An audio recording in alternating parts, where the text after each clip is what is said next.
Hi everyone. So I wanted to talk today about stocks that go up and stocks that go down and why they sometimes happen. And I'm gonna use one example of an automotive stock. And I'm gonna say that this automotive stock that you own is $14 a share. You got 100 shares. You got 100 shares at $14 a share. And your goal is when it hits 15, you're going to sell it. You're going to make $100. So what happens is you buy it at 14 and you're watching the stock, let's say over the course of a couple days. It gets to $15 and you're hemming and hawing. Should you sell it? Should you keep it? You're not really sure what to do. And you decide ultimately as it starts dropping, right? It hits 15 and then it kind of starts going down and it's $14.99, $98, $97, and you're getting a little nervous. By the time it's $14.90, you make a snap decision and you go sell it. You make $90 and you're pretty happy. A couple months go by, stock is back down to 14 and you think you're smart this time.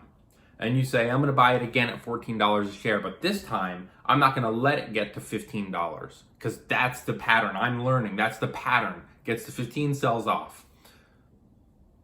I'm going to sell it at $14.99.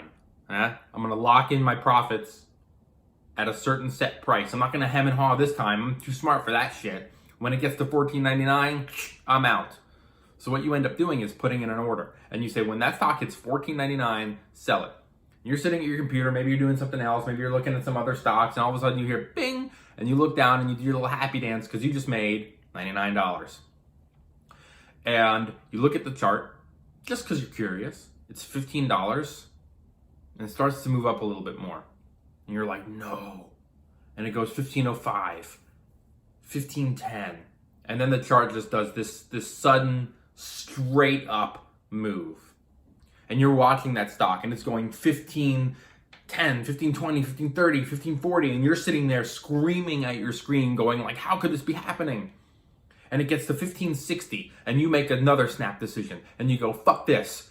This stock it's like a runaway train. It's going to be $17 in a few minutes. You're not thinking clearly. You're being impulsive. Buy.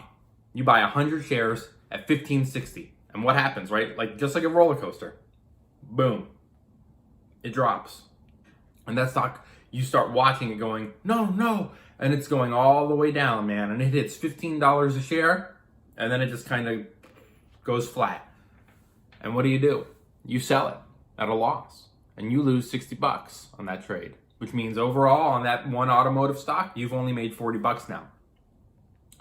Well, why does this happen, right? Why does a stock one time get to 15 and tank and another time gets to 15 and skyrocket? There's several factors that play into this. One of them being sector news, right? What happened a month ago when you bought it at 14, sold it at 15, and then it kind of just like hovered and traded flat or even sold off a little bit? What happened there? There's so many factors, like I said, that play into this. One is sector news. I said this was an automotive stock. Now let's say, hypothetically, one of their competitors got a downgrade that day. That could bring down all the automotive stocks, right? Let's say it's the big one, the big car manufacturer just got a downgrade. They said, we're not sure. We're saying the stock is a don't buy right now. That's going to bring down all the automotive stocks because the thought process is if the big guy is having trouble, all the little ones are going to have trouble too, and they're going to sell off as well. And they don't want, and so people are backing off. So what you have, first of all, is people listening to the news. That person wasn't you. You weren't paying attention. You didn't see the analysts come out and say, we're downgrading this other stock to a sell. So everyone who saw that, when it hit 15, they were like, oop, this news just came out. It started going down. So that was the first wave of sellers. The second wave of sellers was the day traders like me. Say hypothetically, I bought 1,000 shares at $14.50. Okay, and it got to 15. I had a $500 profit. Now it's $14.90. I have a $400 profit. And I'm thinking, I'm taking my $400. I'm getting out. And everyone else is doing that too, which pulls the stock lower and lower, right? That's the momentum in the opposite direction. Sector news can spur a bigger sell-off because the day traders then freak out too, and they get out of their stocks too. So you have the sector news, right? Maybe something economic happened. Maybe a jobs report came out that day and people thought, gee, if the jobs numbers are bad, nobody's buying a new car, and that brings down. So that's how this kind of works, right? It's not just that stock that morning. It's everything that plays into it. Flip side of that now. What happens on that day when you think you're smarter than the stock market and you sell it at $14.99 and it goes all the way to $15.60?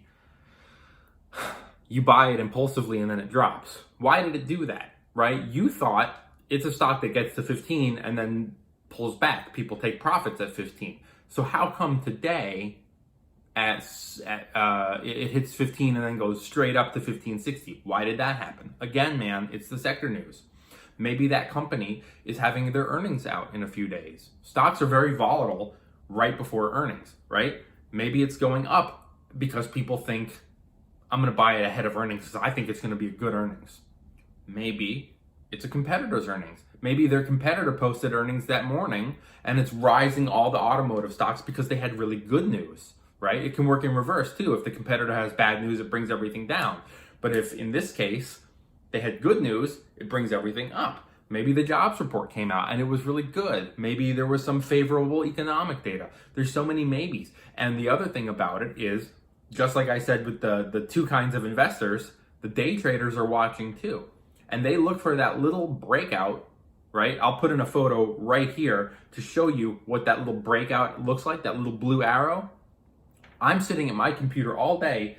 I'm literally sitting at my computer right now. My computer is right there, and I'm looking at a stock that just had a breakout thinking, maybe I should jump in on this, right? And that's what we're doing. I'm sitting there going, ooh, $15. I'm curious, but I'm going to wait till it breaks out. It goes to 15.10. It breaks out of that range, and all bets are off. It skyrockets straight up. As a trader, I know that's not going to last very long. I want to capitalize on that very short-term swing up. I go all in. I buy 1,000 shares at 15.10. It hits 15.60. I sell it. Maybe it even hits 15.40 because I don't know how fast it's going to go, right? Stocks that usually go straight up don't go straight up for long. They stop and then they drop. So maybe I get in at 15.10, I get out at 15.30, 15.40. I'm making a couple $100 in a few minutes. Doesn't matter to me really if it goes a little higher or a little lower. I don't really care. I've just made the money that I wanted to make on a quick short-term trade. And a lot of traders look at those little blue arrows on their screen as indicators whether to buy or get in or get out. So that's kind of how it happens. There's a lot of factors that play into it, whether the stock is going up or down. And you, as the investor / trader, should be looking at the news, looking at the economic data, Googling that, right? How do I find economic data? When do the economic data reports come out?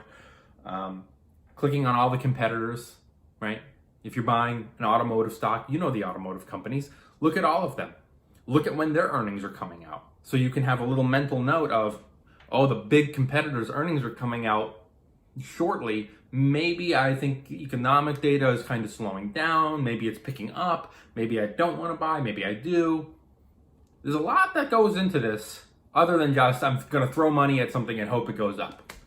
So I hope that was helpful. I hope you learned something. I just filmed this video a minute ago and something happened on my phone and it cut the video, so I had to redo the whole thing over again. On the plus side, it's 2 whole minutes shorter. So please like, please subscribe, have a good day, and thanks for watching.